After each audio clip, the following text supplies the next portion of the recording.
सुजानगढ़ में नगर परिषद द्वारा आयोजित किए जा रहे प्रशासन शहरों के संग अभियान के शिविरों को फेल बताते हुए नेता प्रतिपक्ष जयश्री दादीज बीजेपी के मंडल अध्यक्ष पवन महेश्वरी ने भाजपा कार्यालय में प्रेस वार्ता का आयोजन किया है।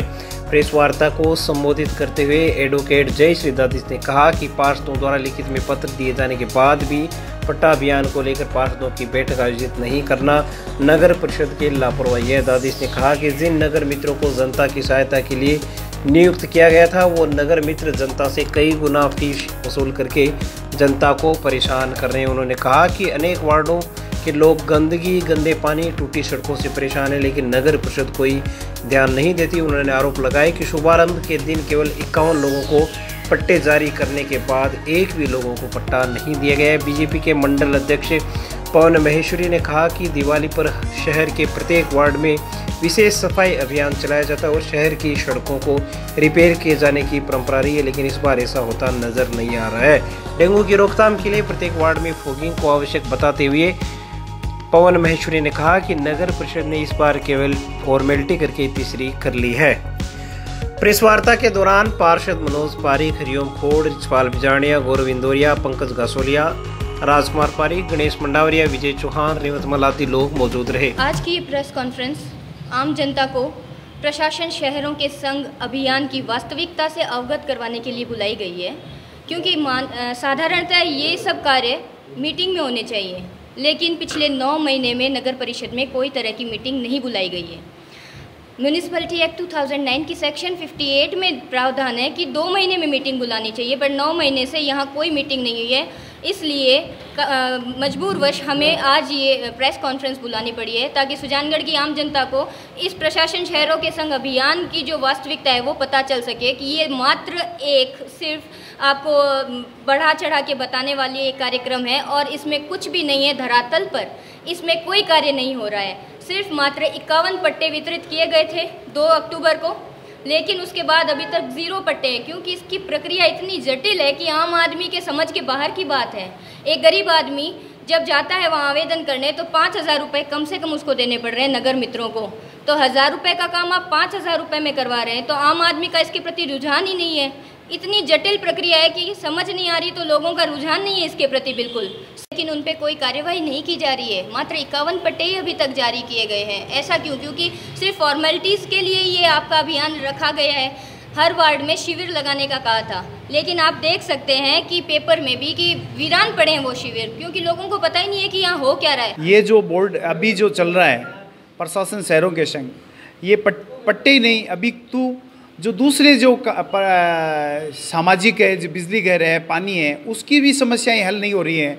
लोगों के जब दीपावली का त्यौहार चल रहा है, मेन मार्केट है, उसमें भी सफाई की व्यवस्था नहीं है, सड़कें नहीं बनी हैं, गड्ढे पड़े हैं। आप मेन मार्केट में चारों बाज़ार में जाएंगे, स्टेशन रोड पे जाएंगे तो ये हालत है। जब दीपावली का त्यौहार आता है तो उसके पहले पूरे सुजानगढ़ शहर में सफाई का अभियान प्रत्येक वार्ड वाइज चला करके ऐसा अभियान चलाना चाहिए जैसा हर बार होता है। अब की बार ऐसा नहीं हुआ, इससे लोगों को बहुत बड़ी परेशानी हो रही है। और जो ये प्रशासन शहरों के संग चल रहे हैं उसमें जो पट्टे दिए जा रहे हैं, जो जिसमें ये कह रहे हैं स्टे है 69A, और स्टेट ग्रांट में तो कोई स्टे नहीं है।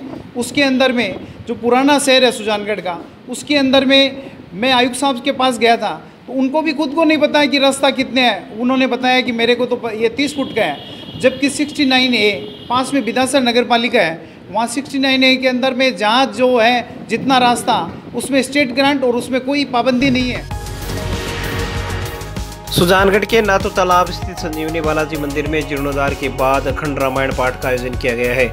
राम रतन बोचीवाल के नेतृत्व में भक्त कपिल पारिक, मोहित बोचीवाल, मुरारी फतेहपुरिया, मुकेश आदि लोगों ने अखंड रामायण का पाठ किया। वहीं शुक्रवार को विधि विधान के साथ अखंड रामायण पाठ का समापन होने के बाद भंडारे का आयोजन किया गया। पुजारी विनोद कुमार रावत ने बताया कि सैकड़ों की संख्या में भक्तों ने प्रसाद ग्रहण किया। इस दौरान बजरंग फतेहपुरिया, पवन सोनी, विक्रम सिंह बिदावत, हरिओम भारद्वाज, संदीप मंगलुनिया, नरेश प्रजापत, चैन रूप गुज्जर सहित बड़ी संख्या में लोग मौजूद रहे। वहीं मंदिर परिसर को ध्वजाओं से सजाया गया। 16 अक्टूबर को शरद पूर्णिमा महोत्सव के अंतर्गत अखंड रामायण का पाठ प्रारंभ हुआ, जो आज 17 तारीख 12:15 बजे उसकी पूर्णाहुति की गई।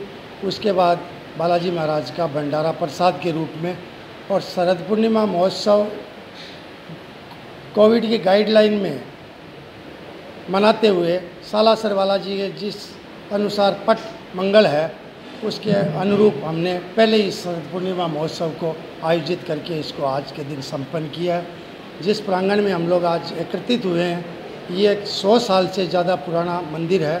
मुंद्रा जी की जो बगीची थी, जो करीब 12 साल पहले विश्व हिंदू परिषद के केयर टेकिंग में इस बगीची को दिया गया। इसकी सेवा पूजा एक एकांत में एक पुजारी जी करते रहे। इसका जीर्णोद्धार गत 4 अप्रैल से प्रारंभ हुआ, जो अनवरत रूप से अब तक जारी है। और मेरा ऐसा मानना है बालाजी की असीम कृपा है, आगे भी ये इसका कोई विशाल और भव्य रूप ये मंदिर लेगा।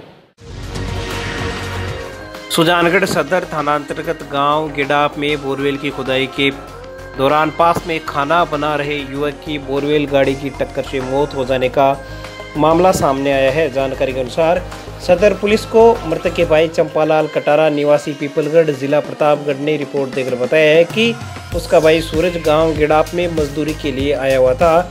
दिनांक 16 अक्टूबर की रात्रि को गिडाप में बगीचे के पास बोरवेल की खुदाई चल रही थी। प्रार्थी ने बताया है कि मेरा भाई मशीन के पास बैठकर बोरवेल की लेबर का खाना बना रहा था। अचानक बोरवेल की गाड़ी पीछे की तरफ घूमी तो सूरज के सिर में जोरदार टक्कर लगी। घायल होने पर सूरज को राजकीय बगड़िया अस्पताल ले जाया गया, जहां चिकित्सकों ने उसे मृत घोषित कर दिया। फिलहाल पुलिस ने गाड़ी चालक के विरुद्ध मुकदमा दर्ज कर लिया है। वहीं मृतक का पोस्टमार्टम सोमवार को होगा। प्रार्थी चंपालाल ने बताया है कि वह गाड़ी के चालक का नाम नहीं जानता, लेकिन उसने गफलत व लापरवाही से बिना किसी इंडिकेटर या हॉर्न के गाड़ी को तेज गति से पीछे लाकर उसके भाई को टक्कर मारी, जिससे उसकी मौत हो गई। सुजानगढ़ की सांसी बस्ती के निवासी सरकारी कर्मचारी ओम प्रकाश सांसी उम्र 50 साल का सड़क किनारे हरासर व पड़ियारा के बीच शव बरामद हुआ है। जानकारी के अनुसार वे बाइक पर वापस लौट रहे थे। वापस आते वक्त यह हादसा हुआ है। फिलहाल रतनगढ़ पुलिस ने शव को अपने कब्जे में लेकर रतनगढ़ अस्पताल की मोर्चरी में रखवाया है। पुलिस आगामी रिपोर्ट के आधार पर कार्रवाई करेगी। संभवतया अज्ञात वाहन की टक्कर से मौत का मामला लगता है। फिलहाल पुलिस रिपोर्ट के बाद मामले की जाँच करेगी।